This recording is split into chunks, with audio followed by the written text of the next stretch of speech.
Hello மக்களே, welcome to Jelly Talks. Yes, இந்த வீக்கும் வந்து ஒரு ஸ்பெஷல் ட்ரீட் இருக்குது மகாநதி ஃபேன்ஸ்க்கு. பிகாஸ் லாஸ்ட் வீக் ஊஹு சொல்றியா ஷோக்கு வந்து செம்ம ஃபன் பண்ணியிருந்தாங்க. வேறு லெவல் என்டர்டெய்னிங்காக இருந்துச்சு.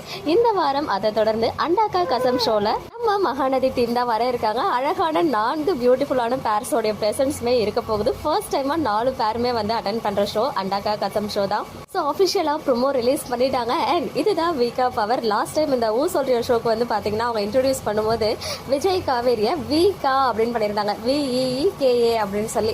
பட் இந்த முறை அந்த தப்பை அவங்க பண்ணலை. விஜய் காவேரி விகா அப்படின்னு சொல்லிட்டு விஐகேஏவை தான் ஹைலைட் பண்ணி இன்னைக்கு அந்த ப்ரொமோவில் ரிலீஸ் பண்ணியிருக்காங்க. ஸோ எல்லாருமே செம்மையாக இருக்காங்க. அதுலேயுமே வந்து ஜில்லு கேர்ள்ஸ் வர்சஸ் ஜொல்லு boys. So coming Sunday night 8 மணிக்கு வந்து அண்டாக்கா கசம்னா நம்ம ஃபேவரட் செலிபிரிட்டிஸ் எல்லாருமே இருக்காங்க. ஸோ ரொம்பவே ஈகராக வெயிட் பண்ணுறேன். இப்போதைக்கு ஒரு ப்ரோமோ தான் ரிலீஸ் ஆகியிருக்கு. ஸோ பேக் டு பேக் 2 வாரம் நம்ம மகாநதி ஸ்டார்ஸ் வந்து ஷோ பார்த்து ரொம்ப ஹாப்பியாக இருக்குது. விஜய் அண்ட் காவேரியுமே வந்து கூப்பிட்டு ஏதோ சொல்கிறாங்க, ஏதோ கூவம் நதிக்கு ஒரு எக்ஸ்ப்ளனேஷன் வேறு விஜய் கொடுக்குறாரு. வேறு லெவலில் இருக்க போகுது. ஸோ ப்ரோமோ பார்த்தீங்களா? மிஸ் பண்ணியிருந்தீங்கன்னா போய் விஜய் டெலிவிஷன் யூடியூப் சேனலில் பாருங்கள். ஓகே மக்களே, நெக்ஸ்ட் வீடியோவில் மீட் பண்ணுறேன். எக்ஸ்க்ளூசிவ் அப்டேட்ஸ்க்கு மறக்காம நம்ம யூடியூப் சேனலை சப்ஸ்கிரைப் பண்ணிக்கோங்க.